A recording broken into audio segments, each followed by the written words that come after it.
పరమేశ్వర స్వరూపమైన సభకి నమస్కారం. రుక్మిణీ కళ్యాణ ఘట్టంలో అత్యంత ప్రాముఖ్యతని సంతరించుకున్నటువంటి రుక్మిణీదేవి చేత కృష్ణ పరమాత్మకు వ్రాయబడిన లేఖలోని పద్యాలు కన్యలందరికీ కూడా ఇక్కడ వాటిని బహూకరించి అందులో పద్యాలు కృష్ణ పరమాత్మ దగ్గర అనగా పూజా మందిరమునందు విజ్ఞాపన చేస్తే వారికి యోగ్యులైనటువంటి భర్తలు కలుగుతారు అని చెప్పి శాస్త్ర ప్రమాణం. నేను రుక్మిణీ కళ్యాణం గురించి ఈశ్వరానుగ్రహం చేత కొన్ని పుస్తకాలు చదివి ఉన్నాను. ఈ మాట రాయని పుస్తకం ఎక్కడైనా ఉంటుందేమో అని చూశాను నేను ప్రత్యేకంగా. ఏ మహాపురుషుడు కూడా ఈ వాక్యాన్ని విడిచిపెట్టలేదు. రుక్మిణీ కళ్యాణం చదివితే ఖచ్చితంగా యోగ్యుడైన వరుడు కన్యకి వచ్చి తీరుతాడు. ఈ ప్రమాణం రాసి పోతనామాచ్యుల వారు రుక్మిణీ కళ్యాణ ఘట్టాన్ని ప్రారంభం చేస్తూ, వినుము విదర్భదేశమున వీరుడు కుండిన భర్త భీష్మకుండనొక దొడ్డరాజు కలడు. ఆతనికి ఊరు పుత్రులు అగ్రజుండన ఎడు రుక్మిణాబరగు వారందరకన్ కడగొట్టు చెల్లెలై మనుజవరేంద్య పుట్టినొక మానిని రుక్మిణి నా ప్రసిద్ధయై అని ప్రారంభం చేశారు. వినుము విదర్భదేశమున వీరుడు కుండిన భర్త భీష్మకుండనొక దొడ్డరాజు కలడు. ఆ విదర్భ దేశానికి సంబంధించినటువంటి భీష్మకుడు అనేటటువంటి ఒక దొడ్డరాజు ఒక ఆయన ఉన్నారు. ఆయనకి 5 కుమారులు. 5 కుమారులలోనూ పెద్దవాడు రుక్మి.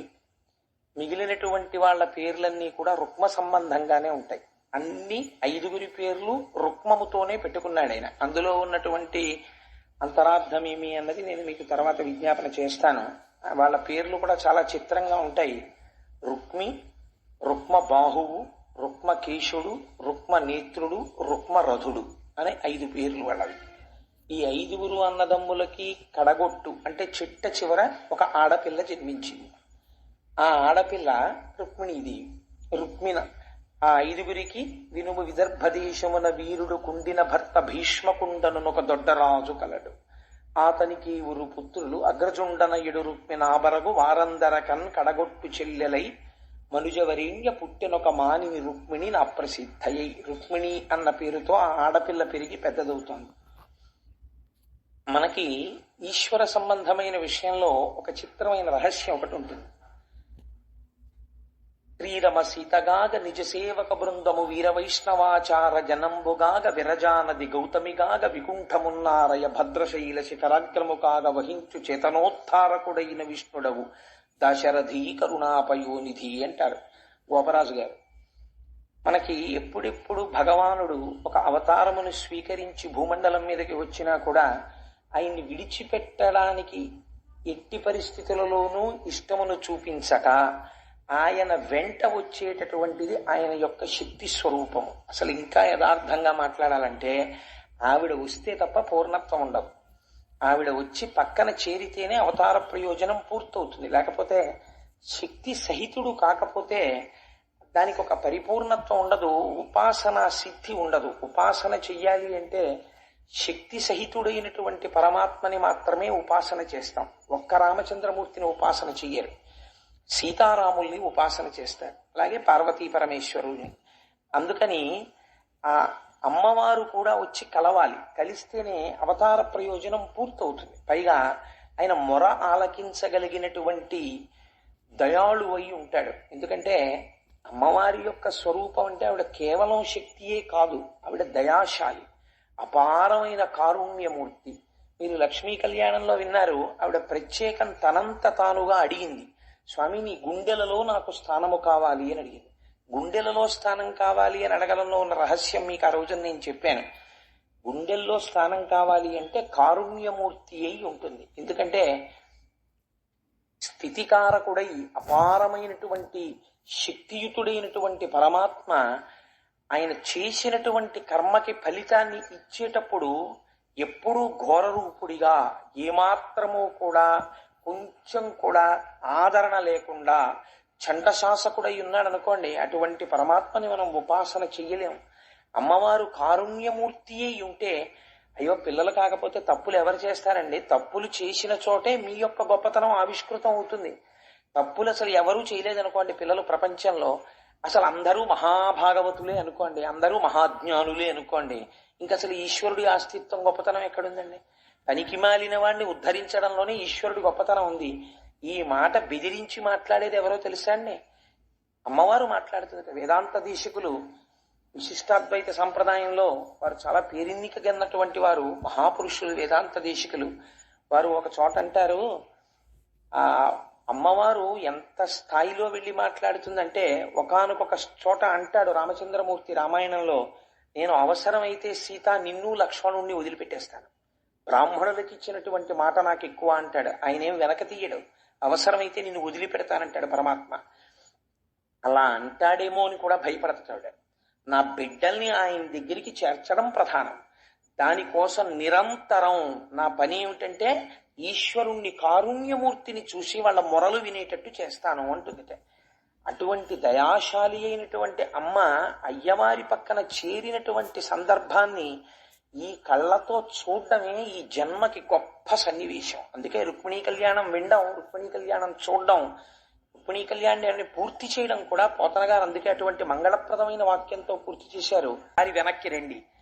ఎవరు ఆ భీష్మకుడు కొడుకులు? 5. 5 పేర్లు ఏమిటి? రుక్మి, రుక్మబాహువు, రుక్మకేశుడు, రుక్మరథుడు, రుక్మనేత్రుడు, రుక్మిణి.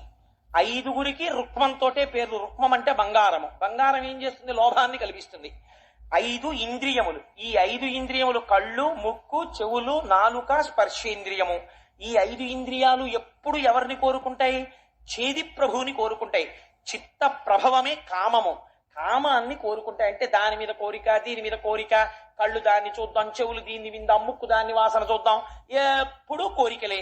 ఈ కోరికలు తీరాలని ఇంద్రియములు ఎప్పుడూ కూడా హాయిగా వెళ్ళి ఈశ్వరుడి తులసి వాసన చూద్దాం, వెళ్ళి చక్కగా రుక్మిణీ కళ్యాణం విందాం, అలా ఇంద్రియాలేం కోరవు. ఇంద్రియాని బలిష్టాని నిర్యుక్తాని మానదాపక్వస్య ప్రకుర్వంతి వికానాం స్థాననేకశః భ్రమన్ సర్వతీర్థేషు స్నాత్వా పునః నిర్మలం నమనో యావత్ తావత్ సర్వం నిరర్థకం అంటాడు వ్యాసుడు దేవి భాగవతంలో. ఇంద్రియాల్ని అణచడం అంత తేలిక కాదు. లోకములన్నీయున్ గెలిచినాడవు ఇంద్రియానీకము చిత్తమున్ గెలువనేరవు నిన్ను నిబద్ధు చేయు భీషణ శత్రులార్దుర ప్రభిన్నుల చేసిన ప్రాణికోటిలో నీకు విరోధి లేడొకడు నిర్పుణ చూడుము దానవేశ్వర అంటాడు ప్రహ్లాదుడు హిరణ్యకశిపుడితో. ఇంద్రియాల్ని నిగ్రహించడం అంటే అంత తేలికైన విషయం కాదు. పావుని పట్టుకోవచ్చేమో చేత్తో, ఇంద్రియాలు విచ్చలవిడిగా పరిగెడుతుంటే వెనక్కి తీయండి, ఎంత కష్టమో ఇంద్రియాల్ని వెనక్కి తీయడం. కాబట్టి ఈ 5 ముందు పుట్టిన వాళ్ళు ఇంద్రియాలు. వీళ్ళు శిశుపాలుడంటే చేది ప్రభువు కామం. వీళ్ళు ఎప్పుడు రుక్మిణి అంటే బుద్ధి, మనస్సు. ఈ మనస్సు వాళ్ళు చెప్పిన మాట విని కామముతో ఇంద్రియములతో అనుభవించాలని కోరుకుంటారు. ఈవిడేం చేస్తోంది? కృష్ణుడు కావాలనుకుంటోంది. కృష్ణుణ్ణి పొందుదామని లోపల కోరిక ఉన్నా పొందకుండా అడ్డుపడుతున్నవేవి? ఇంద్రియాలు అడ్డుపడుతుంటాయి. ఇంద్రియాలని గెలవలేకపోతున్నారు. ఇప్పుడు ఈ ఇంద్రియాలని గెలవలేని వాళ్ళు చెయ్యవలసింది ఏమిటి? సర్వస్వ శరణాగతి. శరణాగతిలో ఏం చెప్తారో తెలుసా అండి? నీకు ఏ వడ్డొస్తున్నాయో చెప్తారు. అదే శరణాగతి అంటే. తరుణేందు శేఖర శరణం మే గిరిరాజ కన్యక శరణం పునరేవతా ఉభౌ శరణం నాణ్యతుపైమి దైవతం అజ్ఞానినా మయా దోషాన శేషాన్ విహితాన్ హరే క్షమస్వత్వం క్షమస్వత్వం శేషశైల శిఖామణి. ఇన్ని దోషాలు చేశాను, అంగీకరించడం శరణాగతి. ఇప్పుడు అమ్మవారు చెప్తోంది, ఈ ఇంద్రియములను నేను గెలవలేకపోతున్నాను, నేను శరణాగతి చేస్తున్నాను. ఈశ్వర నువ్వేం చెయ్యాలి? నువ్వే ఈ ఇంద్రియముల యొక్క త్రుళ్ళనచాలి, నువ్వే వచ్చి నన్ను తీసుకెళ్ళాలి, నన్ను నిదానము చేసుకోవాలి.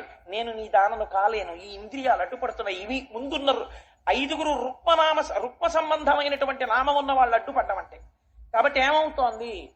ఈ మాట చెప్పి అంకిలి చెప్పలేదు చతురంగ బలంబులతోడ నెల్లియో పంకజనాభ శిశుపాల జరాసుతులం జయించిన వంకకు వచ్చి భవదీయ శౌర్యమే అంకువ చేసి కృష్ణ పురుషోత్తమ చెకుని పొమ్ము వచ్చద నా రాక్షస వివాహమునన్ కొనిపోవు నన్ను. ఎలా తీసుకెళ్లాలో తెలుసా? అంకిలి చెప్పలేదు చతురంగ బలంబులతోడ నెల్లియో పంకజనాభ. నువ్వు చతురంగ బలాలతో రావాలి. ఈశ్వర సంబంధమైనటువంటి గుణాలు నాయందు ప్రవేశపెట్టాలి. నేను పెట్టుకోలేకపోతున్నాను, నువ్వే నా దగ్గరికి రావాలి, నువ్వే ప్రవేశపెట్టాలి, నన్ను ధన్యురాల్ని చెయ్యాలి. చేసి నాకున్నటువంటి అరిషడ్వర్గములను అణచాలి, ఇంద్రియ లౌల్యమును తగ్గించాలి, తగ్గించి నన్ను నీదాన్ని చేసుకోవాలి. లోపలి సౌధంబులో వర్తింపగా నిన్ను తేవచ్చునే ఎట్లు తెత్తునేని కావలి వారల గలబంధువుల చంపి కాని తేరాదని కమలనయన భావించితేని ఒక ఉపాయంబు చెప్పెద ఆలించు. కులదేవయాత్ర చేసి పెండ్లికి ముంద నగరు వెల్వడి నగజాతకను మొక్క పెండ్లికి మునువడ పెండ్లి కూతురు నెలమి మావారు పంపగ నేను ఎట్లు భూతనాథు సతికి మొక్కంగా వచ్చెదను ఆ సమయమున నీవు నన్ను కొనిపొమ్మున వార్య చరిత. ఎంత గొప్ప పద్యం చెప్పిందో చూడండి తల్లి. లోపలి సౌధంబులో వర్తింపగా నన్ను తేవచ్చునే అట్లు తెత్తునేని కవలివారల కలబంధువుల చంపి కాని చారాదని కమలనయన భావించితేని ఒక ఉపాయంబు చెప్పెద ఆలింపు. రుక్మిణి నువ్వు చెప్పావు బానే ఉంది, నిన్ను నాదానిగా నేను చేసుకోవాలంటున్నావు, నువ్వు నన్ను పొందలేనంటున్నావు, అంతవరకు బాగుంది. కానీ నిన్ను నాదాన్ని చేసుకోవాలంటే నువ్వు కన్యకామణి, నువ్వు వీధుల్లో నిలబడి బాల్కనీలో నిలబడి ఉండవుగా, ఎక్కడో అంతఃపురంలో సౌధంలో ఉంటావు. నీదాకా వచ్చి నిన్ను నేను తీసుకెళ్లాలంటే ఎందరినో చంపాలి. చంపేటప్పుడు నువ్వే చెప్తున్నావు నీ అన్నలే నీకు ప్రతిబంధకాలని, వాళ్ళని చంపవలసి ఉంటుంది. అడ్డొస్తే భీష్మకుణ్ణి చంపవలసి ఉంటుంది. మరి ఎలా? అప్పుడు ఇంతమంది తెగటారిపోయాక వాళ్ళ శవాలు చూసి అయ్యయ్యో ఇంతమందిని చంపేశారా, నా కోరిక వల్ల ఇలా అయిపోయిందా అని మళ్ళీ నీకు మోహబుద్ధి ఏర్పడితే అంటావేమో కృష్ణ. నీకు ఉపాయం చెప్తానన్నమ్మవారు. ఏమిటా ఉపాయం? మా వాళ్ళు పెళ్లికి ముందు నన్ను ఊరికి చివర ఉన్నటువంటి పరమశివుని యొక్క ఇల్లాలైన పార్వతీదేవితో కలిసి కూర్చున్నటువంటి మహాదేవుడైనటువంటి శంకరుడి ఆలయానికి పంపిస్తారు. అక్కడికి వచ్చి నేను అందరికి పసుపు కుంకాలు ఇవ్వగలిగిన ఆ తల్లి సర్వమంగళాదేవిని అర్చన చేస్తాను. ఆ సమయంలో నా పక్కన కొద్ది బలం మాత్రమే ఉంటుంది రక్షణగా. అప్పుడు నువ్వు వచ్చి నన్ను చూడ్డానికి నిలబడినట్టు నిలబడి నీ రథం ఎక్కించుకుని తీసుకెళ్ళిపో. అప్పుడు ఏదో కొద్ది మంది ఉంటారు, చంపినా నష్టమే ఉంది, ఇబ్బంది లేదు. పైగా తీసుకెళ్లిపోతుండగా నీ వేగం ఎవడందుకుంటాడు, అందుకుని నువ్వు నన్ను అలా తీసుకెళ్ళు. ఉపాయం కూడా బోధ చేసిందమ్మ. అంటే ఎంత చిత్రంగా ఉంటుందంటే ఈశ్వరుడికి సలహా చెప్తారు వాళ్ళు. అమ్మవారు చెప్పడంలో రహస్యం ఏమిటో తెలుసా అండి? ఇది సర్వస్వ శరణాగతి. కాబట్టి మనస్సు అనేది ఎప్పుడు ఒక గుణంతో ఉండదు. తమోగుణ రజోగుణ సత్వగుణాలు మారి మారి ఉద్భుతమవుతూ ఉంటాయి. నా యందు సత్వగుణం ఉన్నప్పుడు ఆ చిన్న లక్షణాన్ని ఆసరా చేసుకుని ఎప్పుడూ నేను ప్రశాంతంగా ఈశ్వరుడు గురించి వింటూ ఉండగా ఆలోచిస్తుండగా చాలి పుణ్యం అని ఈ పుణ్యాన్ని అడ్డుపెట్టి నన్ను నువ్వు తీసుకెళ్ళిపో. కేదారాది సమస్త తీర్థములు కోర్కెన్ చూడబోనీటికిన్ కాదా ముంగిలి వారణాసి కడపే కైలాస శైలంబు నీ పదధ్యానము సంభవించినప్పుడే అజ్ఞాన లక్ష్మి దారిద్ర్యులు కారులోకులకటా శ్రీకాళహస్తీశ్వర అంటాడు దుర్జటి. ఎంత గొప్ప మాట అండి నిజంగా. కేదారాది సమస్త తీర్థములు కోర్కెన్ చూడబోనీటికిన్. ఎందుకురా కేదారాది తీర్థాలకు పారిపోతారు? నిజంగా నువ్వు ఇక్కడే ఈశ్వరుణ్ణి నమ్మితే సమస్త క్షేత్రములు నీ ముంగిట ఉన్నాయి. నువ్వే త్రివేణీ సంగమం అయిపోయావు ఆ ఈశ్వరారాధన చేత. అందుకని నువ్వు ఆ స్థితిని పొందాలి. నువ్వు తీర్థాల వెంట తిరిగితే నీకు అప్పటికి వస్తుంది ఆ స్థితి అని అడిగినట్టు అమ్మవారు నాయందు చిన్న సత్వగుణం ఉన్నప్పుడు దాన్ని అడ్డు పెట్టి నన్ను తీసుకెళ్ళవయ్యా. అప్పుడు మిగిలినటువంటి ఆసురీ లక్షణములు కొంచెం అణిగి ఉంటాయిగా. ఏ పురాణం వింటున్నప్పుడో ఏ గుళ్ళో ఉంటున్నప్పుడో భగవంతుడి మీద మనస్సు నిశ్చలంగా ఉంటుంది కదా. అప్పుడు రజోగుణ తమోగుణ ప్రకోపం తక్కువగా ఉంటుంది కదా. అప్పుడు నన్ను అమాంతం తీసుకెళ్ళిపో అని తల్లి ఆ శరణాగతిలో ఈశ్వరుణ్ణి తొందరగా చేరుకోవాలన్న తాపత్రయంలో తనకి ఉండిపోయిన చిన్న మంచితనం ఏదో దాన్ని అడ్డుపెట్టి దానితో తీసుకెళ్లమని ఈశ్వరుణ్ణి ఆరాధన చేసి విజ్ఞాపన చేసుకుంటోంది. నిన్న మీకు చెప్పాను, శ్రీశైలేషు భజింతునో యభవు కాంచీనాథు సేవింతునో కాశీవల్లభు కల్వబోధన మహాకాళేషు పూజింతునో నా శీలం వణువైన మేరువడు చున్రక్షింపవే నీ కృపా శ్రీ శృంగార విలాస హసములచే శ్రీకాళహస్తీశ్వర అంటాడు దుర్జటి. నాదింత చిన్న పుణ్యం ఉంటే నీకు ఎవరడ్డొచ్చారు? అమ్మో అమ్మో అమ్మో వాడు ఎంత పుణ్యం చేశాడో ఎంత పుణ్యం చేశాడో అని నన్ను తీసుకెళ్ళిపో. అదేంటయ్యా వాడు ఎంత పుణ్యం చేశాడో నేను ఎవడన్నా ఎక్కడుగుతాడా? ఎవ్వడికి తెలియదు. అమ్మో అమ్మో అమ్మో ఎంత పుణ్యాత్ముడో అను. ఓహో ఆయన ఏదో చేసేళ్ళ ఉంది, ఈయనకి తెలియకపోతే ఎవరికి తెలుస్తుంది అనుకుంటారు, పట్టుకుపో అంటాడు. అలా రుక్మిణీదేవి ఎంత గంభీరమైన మాట చెప్పిందో చూడండి. ఇప్పుడు అలాంటి పుణ్యం ఏముంది నీకు మనస్సులో? ఎప్పుడైనా అసలు నా గురించి ఏమైనా నీకు అలాంటి భక్తి ఉందా? ఉంటే పోనీ నేను అలాంటి పుణ్యం అడ్డు పెట్టుకుని వస్తాను. అలాంటిది నీకేముందో కోరిక నాకు చెప్పు అంటాడేమోనని ప్రాణేశ నీ మంచు భాషలు వినలేని కర్ణరంధ్రంబుల కలిమియేల భువనమోహన నిన్ను పొడగానగానేని చక్షురింద్రియముల సత్వమేల నీరజాతనయన నీవనమాలికా గంధమబ్బలేని ఘాణమేల దైత నీయధరమృతం బానగాలేని ఈ జన్మకు చరితార్థమేల పురుషరత్నమ నిన్ను భోగింపగా లేని తనులత వలని సౌందర్యమేల నీరజాతనయన నీవనమాలిక గంధమబ్బలేని ఘాణమేల ధన్యచరిత నీకు దాస్యంబు చేయని జన్మమేల వేయి జన్మములకు. ఇది నాకున్న అర్హత అన్నాడు. ప్రాణేశ నీ మంజు భాషలు వినలేని కర్ణరంధ్రంబుల కలిమియేల. నేను నాకున్న పుణ్యం ఏమిటో తెలుసా? నేనేం చేశాను నడక్కు, నాకు ఎలా ఉండాలనుకుంటున్నానో విను. ఇది నాకున్న పుణ్యం ఏమిటో తెలుసా?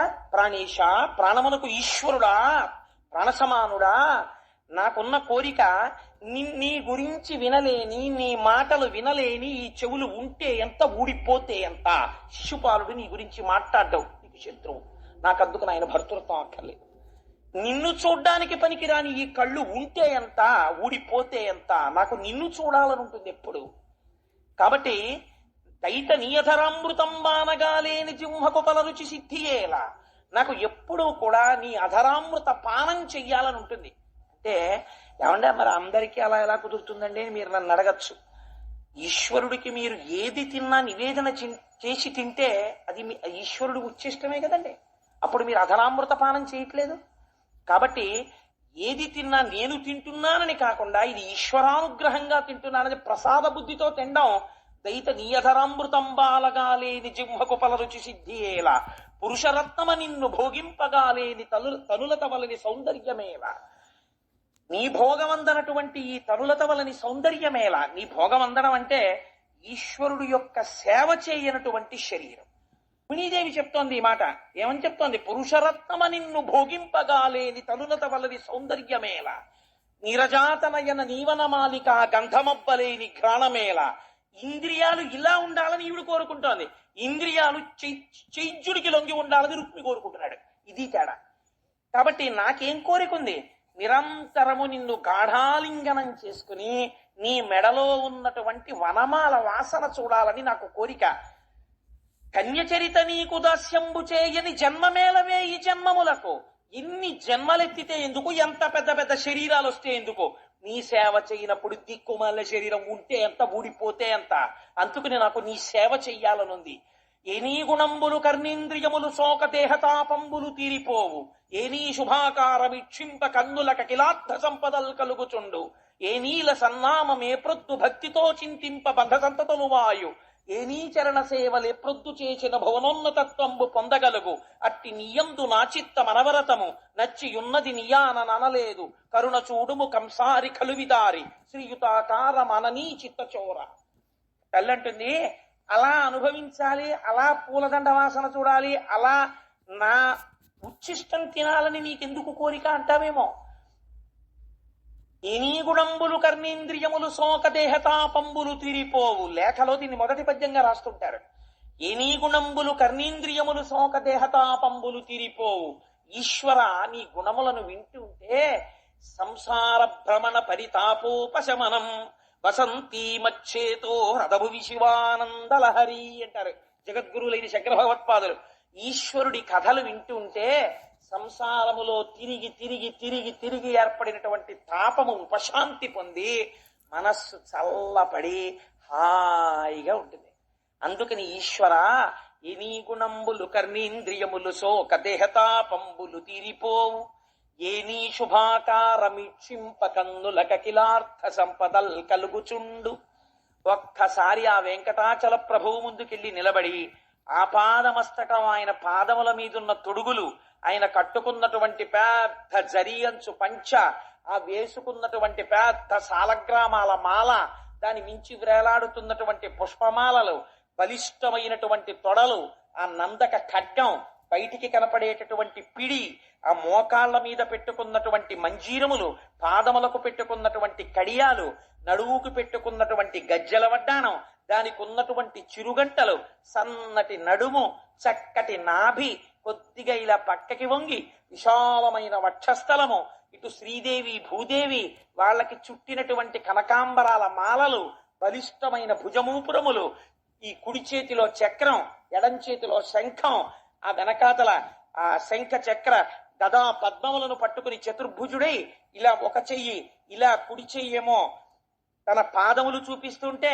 ఎడంచెయ్యి నడుం మీద పెట్టుకుంటే ఎవరు నా పాదములు నమ్ముతున్నారో వాళ్ళకి సంసారము నడుం వరకే వస్తుందని సంకేతిస్తుంటే చక్కగా 3 మడతలు పడినటువంటి కంఠుడయ్యి ఆ కంఠం ఓ చిన్ని గడ్డం, దానికి గంధపు ముద్ద, చిన్ని పెదివి, సున్నా చుట్టినట్టు నోరు, దాని మీద సంపంగి మొగ్గ లాంటి ముక్కు, ఇంతంత ఊర్ధ్వపుండ్రాలు, దాని మీద వజ్ర వైఢూర్య మరకత మాణిక్యములతో రూపొందింపబడినటువంటి పెద్ద కిరీటం, దాని మించి ఇలా భుజముల మించి వ్రేలాడుతున్నటువంటి తోమాల, ఆ స్వామిని ఆపాదమస్తకం ఒక్కసారి ఇలా చూసి గోవింద గోవింద గోవింద గోవింద అని చూడ్డంలో నా కన్నులు ఎంత ఆనందం పొందుతున్నాయి స్వామి. ఆనాడు నిన్ను చూడటంలో నా కన్నులు అఖిలార్థ సంపదల్ కలుగుచుండు. లేనినాడు ఆ కళ్ళుంటే ఎంత, ఊడిపోతే ఎంత. కాబట్టి అఖిలార్థ సంపదల్ కలుగుచుండు. ఏ నీల సన్నామ మే ప్రొద్దు భక్తితో చింతింప బధ సంతతులు వాయు. ఏనాడు నీ నామాన్ని నేను ప్రేమతో పిలుస్తున్నానో ఆనాడు ఒక్కసారి రామా అని పిలిచినంత మాత్రం చేత అగ్నిబీజ అమృత బీజ అనుసంధానము కావడం చేత నాలో ఉన్న పాపరాశిని దగ్ధము చేయగలిగినటువంటి నీ నామమును ప్రేమగా పిలిస్తే సంసార పాశములు తెగిపోయి పునరావృత్తి రహిత శాశ్వత శివ సాయుధ్య స్థితిని ఇయ్యగలిగినటువంటి నీ నామాన్ని పలకగలిగిన నాడు నా నోరు ఆనాడు అది వైభవాన్ని పొందుతోంది. కాబట్టి ఏ నీల సన్నామమే ప్రొద్దు భక్తితో చింతింప బంధ సంతతులు వాయు. పైకి చెప్పాలని కూడా అనలేదు ఆవిడ, లోపల చింతిస్తే చాలయ్యా. పరబ్రహ్మము గోపాల బాలులతో కలిసి ఆడుకుంటోంది. ఎలా బ్రహ్మపదంబు వేదములకు వీక్షింపగారాని నిన్ని లోకంబున ఈ వనాంతరమునంది మందలో కృష్ణయం చాలాపాది సమస్త భావములు నీయందే నిక్షేపించు. ఈ వ్రేలం దొక్కని పాదరేణువులపై వేష్టించిన చాలదే అన్నాడు. నాకు అక్కర్లా బ్రహ్మ పదవి, ఒక గోపాల బాలుడి కాళ్లకున్నటువంటి ధూళి తీసి నా కిరీటాల మీద వేసుకుంటాను, నాకు అవకాశం ఇచ్చాలన్నాడు. అందుకని ఐశ్వర్యమా ఈశ్వరుడా అంటే ఐశ్వర్యం నిన్ను అడ్డగలదా, ఐశ్వర్యం నిన్ను రక్షించగలదా? ఇలాలో విన్నారు కదా, ఆడవాళ్ల హృదయాల్ని దొంగిలించడం అంటే ఏమిటో. పతిం విశ్వస్యాత్మేశ్వరగం శాశ్వతకం శివమచ్యుతం నారాయణం మహాజ్ఞేయం విశ్వాత్మానం పరాయణం. ఆయనే తెలుసుకోబడుతున్నవాడు, మొత్తం అందరూ స్త్రీలే, పొందబడుతున్నవాడు ఆయన ఒక్కడే, ఆయనే పతి. మిగిలిన వాళ్ళందరూ ఆధ్యాత్మికత యందు సతులే. కాబట్టి ఈశ్వర నిన్ను చేరుకోవాలని నేను కోరుకుంటున్నాను. శ్రీయుతమూర్తి ఓ పురుష సింహమా సింహము పాలి సొమ్ము గోమాజువు కోరు చందమున ఈ దురాత్ముడు చైద్యుడు నీ పదంబు జజ్జాయినదైన నన్ను వడిదాకునిపోయేదుతున్నవాడు అధమాధముండు ఎరుగడు అద్భుతమైన భగవత్ ప్రతాపము. ఎంత గొప్ప శరణాగతి చేసింది ఆవిడంటుంది. శ్రీయుతమూర్తి ఓ పురుష సింహమా, నువ్వు పురుష సింహానివి. గోమాయువు కోరు చందమున, సింహము తినవలసినటువంటి పదార్థాన్ని ఒక నక్క తిందామనుకుంటే సింహం ఎలా చీల్చేస్తుందో అలా నీకు చెందవలసిన నన్ను శిశుపాలుడు పెళ్లి చేసుకోవాలనుకుంటున్నాడు. కాబట్టి అథమాథముండు, వాడెవరు నన్ను వివాహం చేసుకోవడానికి? కాబట్టి ఈశ్వర నువ్వు వచ్చి నీ ప్రతాపం ఏమిటో చూపించాలి, ఆ శిశుపాలుణ్ణి పరిమార్చాలి, నన్ను నువ్వు చేపట్టాలి. ఇది నా ప్రార్థన. రుక్మిణి ఏ మూడ్లో రాశావో ఇంత మంచి పద్యాలు రాసేసావు గాని ఒకవేళ నేను రాకపోతే ఏం చేస్తావు? నీ రాశావు బానే ఉంది, ఒకవేళ నేను రాను, అలా రానండి తప్పు, అలా ఆడపిల్ల ఉత్తరం రాయడం ఏమిటి అన్నాను, ఏం చేస్తావు?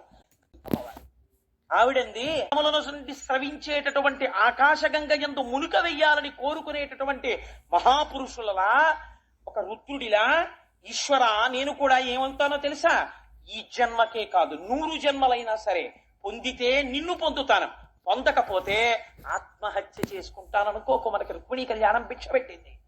ఆత్మహత్య చేస్తాను, వ్రతచర్యన్ 100 జన్మంబులన్, నీకోసమే వ్రతాలు చేస్తాను. ఎందుకు కట్టుబడవు?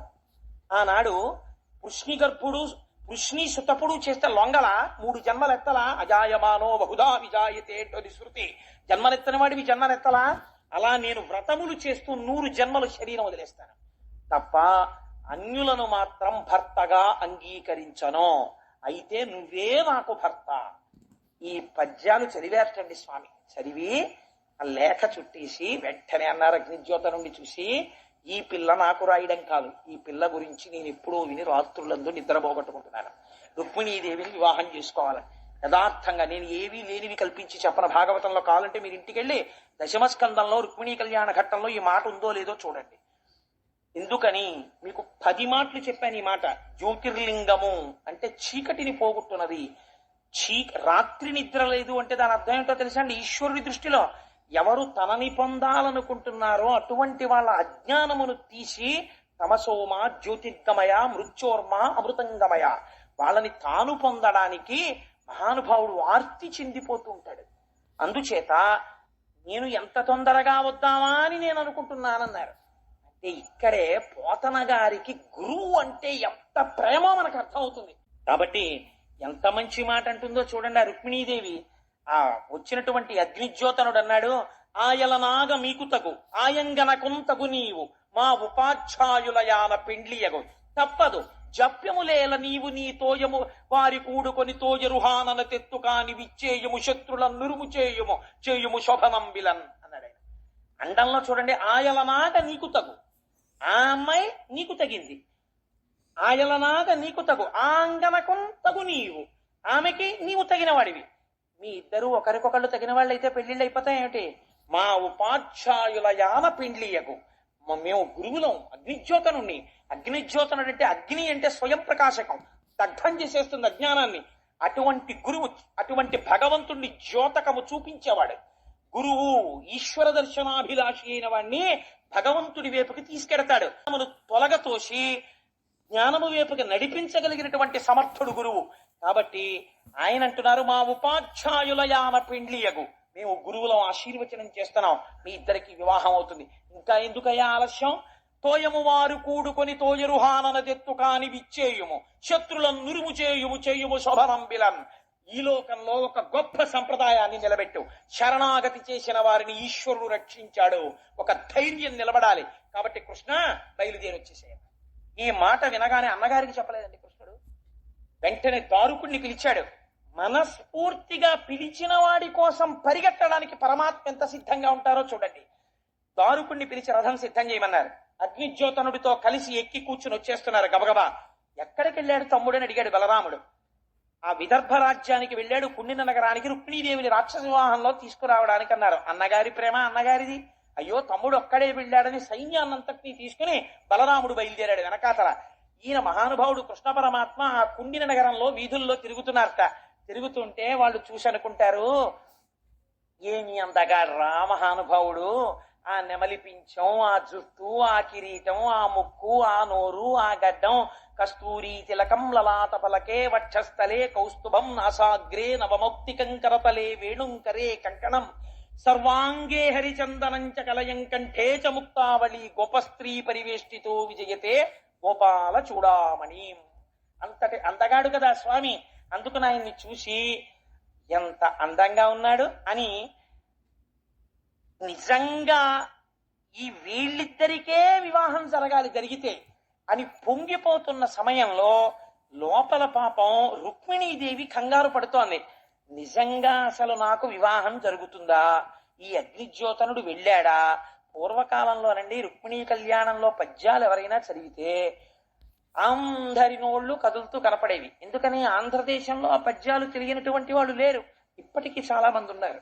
ఈ సభలో ఆ పద్యాలు వచ్చిన వాళ్ళు ఉన్నారు. కానీ వాళ్ళు ఎందుకు కదపట్లేదు అంటారేమో ఒక మర్యాదకి. అయ్యో మనం ఎందుకు అలా వెంటపడినట్టు అని కదపట్లేదు. కానీ నాకు తెలుసు ఈ సభలో చాలా మందికి ఆ పద్యాలు వచ్చినవే. కాబట్టి ఘనుడా భూసురుడేగెనో నడుమ మార్గాశ్రాంతుడై చిక్కెనో విని కృష్ణుండిది తప్పుగా తలచనో విచ్చేశనో ఈశ్వరుండనుకూలింప తలంచునో తలపడో ఆర్యా మహాదేవియున్ నరు రక్షింప నిరుంగునో ఎరగదో నా భాగ్యం ఇట్లున్నదో.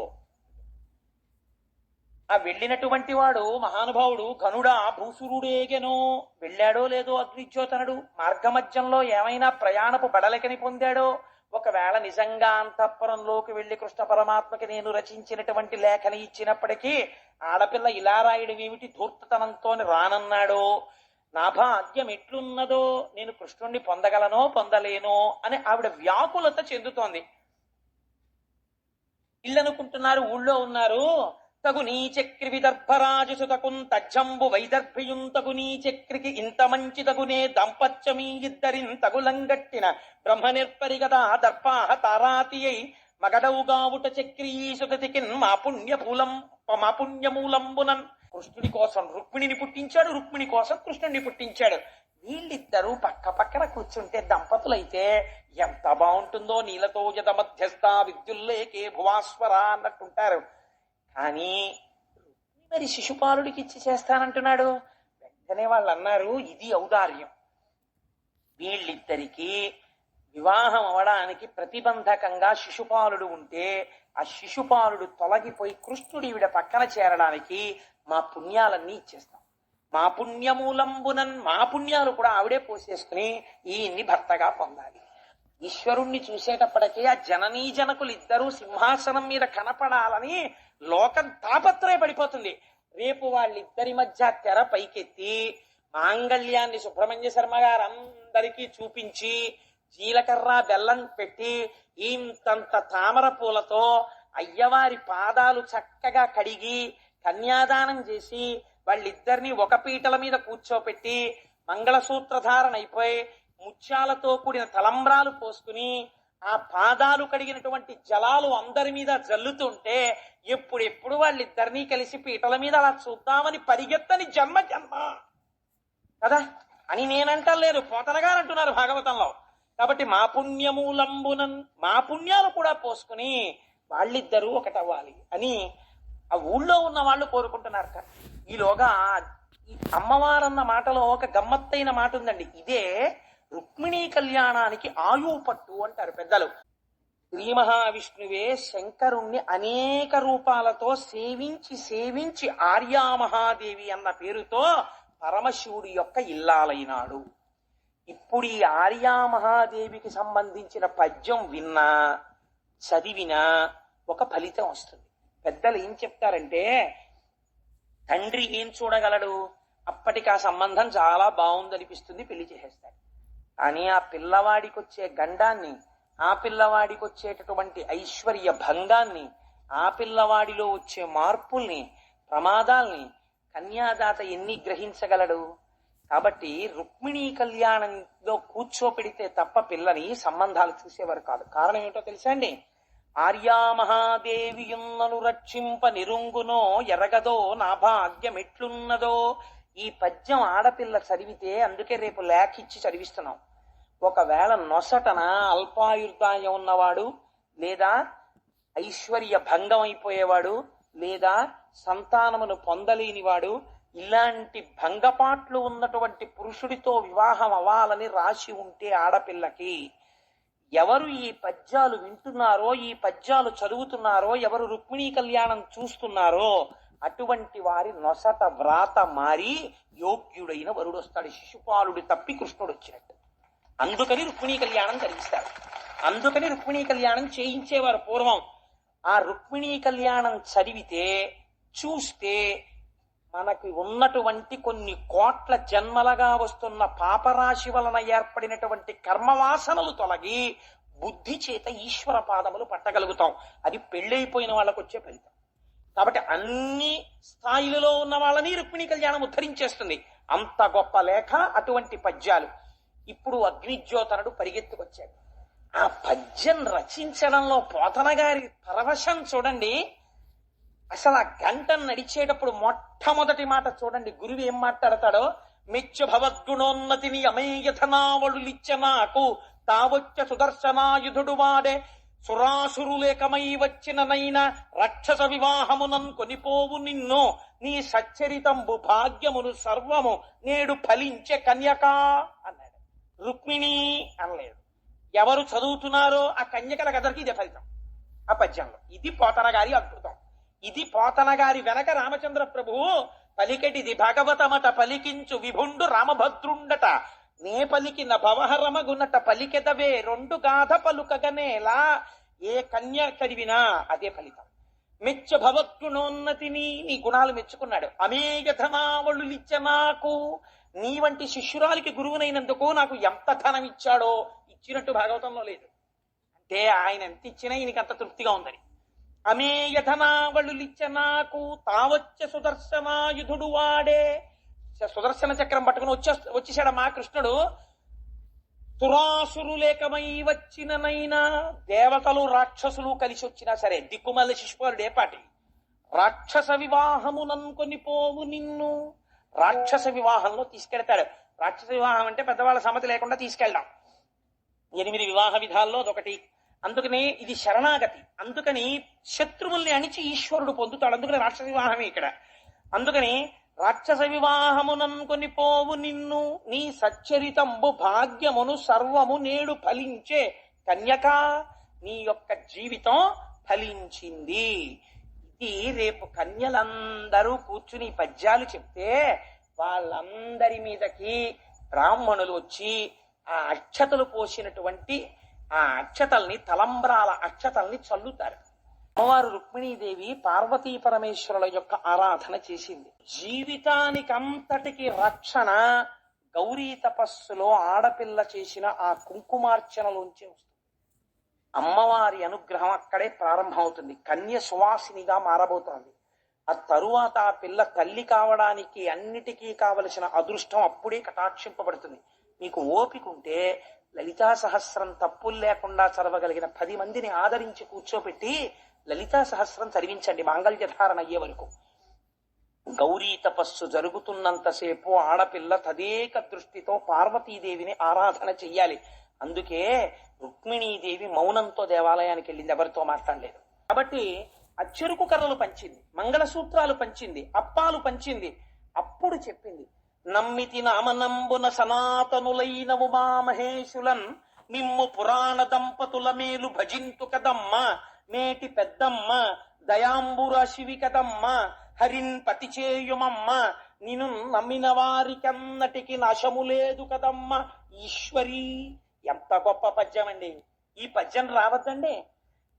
నాకు మా అబ్బాయి అధికారం ఇస్తే నేను అడిగే ప్రశ్న ఇదే, నీకు ఈ పద్యం వచ్చా అని అడుగుతా. నా కాబోయే పాడాలి, ఇది వస్తేనే క్వాలిఫికేషన్. అంటే నేను ఎందుకలా రెచ్చిపోతుంటా అనుకోకండి, అదో ఆనందం అంతే నాకు. నమ్మితి నామనంబున సనాతనులైన ఉమామహేశులన్, ఎంత ధైర్యంగా చెప్తుందండి ఆవిడ. సనాతనులైనటువంటి పార్వతీ పరమేశ్వరుల్ని నేను ఇక్కడ నమ్మాను. ఉమామహేశులన్ మిమ్ము పురాణ దంపతుల మేలు భజింతు కదమ్మా. ఇది గౌరీ తపస్సు అంటే. అమ్మా, మీరిద్దరూ కూడా సనాతనముగా ఆది దంపతులు. ఈ లోకమునకంతటికి వాగర్ధ వివసంపృక్తం వాగర్ధ ప్రతిపత్తయే జగత పితరౌ వందే పార్వతీ పరమేశ్వరౌ. ఎప్పటి నుంచి ఉన్నారు అమ్మా? నువ్వు ఎంత పుటమ్మ, చాలా పెద్దమ్మ, సురారులమ్మ, కడుపారడి బుచ్చినయమ్మ, తన్ను లోనమ్మిన వెల్పుటమ్మల మనంబున ఉండెడి అమ్మ దుర్గమాయమ్మ అంటారు పోతన గారు. ఆయనకి ఎంత ఇష్టం.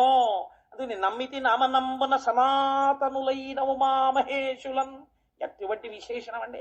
సనాతనులు, పూర్వజ అని పేరు ఆవిడికి.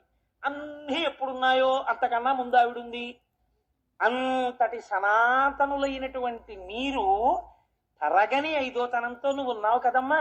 అలా నన్ను కూడా 5వ తనంతో నిలబెట్టవా తల్లి, నాకు ఆ పసుపు కుంకాలు ఇవ్వవా? సనాతనులైన ఉమామహేశులం మిమ్ము పురాణ దంపతుల మేలు భజింతు కదమ్మ, మేటి పెద్దమ్మ దయాంబుర శివి కదమ్మ, హరిన్ పతి చేయుమమ్మ. ఈ పద్యం ఎవరు చదివినా అలాగే అవుతుంది. ఎందుకో తెలుసా అండి? కన్యాదాత దానం చేస్తే పెళ్లి కొడుకులో నారాయణుణ్ణి చూసే చేస్తాడు. అలాంటి యోగ్యుడైన వరుడు వస్తాడు. హరిన్ పతి చేయుమమ్మ. ఎవరికైనా అనుమానం ఉంటుందేమోనని పోతన గారు నివృత్తి చేసేస్తున్నారు. నిన్ను నమ్మిన వారికెన్నటికి నాశము లేదు కదమ్మా ఈశ్వరీ. ఓ ఈశ్వరి, నిన్ను ఎవరు నమ్ముతున్నారో వాళ్ళకి ఎన్నటికి నాశనం అన్న మాట లేదు, రక్షించి తీరుతావు అందంతే. ఇటు తిరిగింది. తిరిగి కాలి గోటితో ఇలా రాస్తూ కృష్ణుడు వచ్చి తీరుతాడు నేను చేసిన ఆరాధనకి. నన్ను ఆ పార్వతీ పరమేశ్వరుడు రక్షించి తీరుతారనుకుందంతే. ఈవిడ సౌందర్యాన్ని చూసి రథంలో వచ్చి ఆవిడ అందం చూసినటువంటి ఎందరో రాజులు తట్టుకోలేక మూర్ఛపడి రథాల నుంచి కింద పడిపోయారు. ఆవిడిలా చూసింది అంతే. ఇదే పార్వతీ పరమేశ్వరుల అనుగ్రహం అంటే. ఇది గౌరీ తపస్సుకి ఫలితం అంటే. కనియన్ రుక్మిణి చంద్రమండలముకున్ కంఠీర వేంద్రావలగ్ను జారుతరవక్షు నగారాతి గజేంద్రహస్తుని బబాహున్ చక్రి పీతాంబరున్ ఘన భూషాన్వితు కంబుకంటు విజయోత్కంఠున్ జగన్మోహనున్. ఆ రథంలో నిలబడి పట్టు పీతాంబరం కట్టుకుని అలవోకగా ఇలా ఎడంచేత్తో పగ్గాలు పట్టుకుని చిరునవ్వుతో రుక్మిణీదేవి వంక చూస్తూ నవ్వుతూ నించున్నటువంటి కంబుకంఠుడైనటువంటి నల్లటి మేఘం లాంటి చక్కటి నవ్వు నవ్వుతున్నటువంటి పరమాత్మ యొక్క దర్శనమైంది రుక్మిణీదేవికి. ఆ పగ్గాలు విడిచిపెట్టాడు, కిందకి దిగాడు, శరణాగతి చేసిన వారి కోసం తానే నడిచొచ్చాడు పరమాత్మ. ఈశ్వర వైభవం ప్రకాశించింది శరణాగతిలో. సర్వధర్మాన్ పరిత్యజ్య మామేకం శరణం వ్రజ అహం త్వా సర్వపాపేభ్యో మోక్షయిష్యామి మా శుచ. ఈశ్వర ప్రతిజ్ఞ. తానే రథం దిగి నడిచొచ్చాడు. అలవోకగా అమ్మవారిని పాణిగ్రహణం చేశాడు, చెయ్యి పట్టుకున్నాడు, రథం ఎక్కించుకున్నాడు. ఇంతమంది వాళ్ళిద్దరిని చూస్తూనే ఉన్నారు, ఎవరికి స్పృహ లేదు. రథం తోలుకుంటూ వెళ్ళిపోతున్నాడు.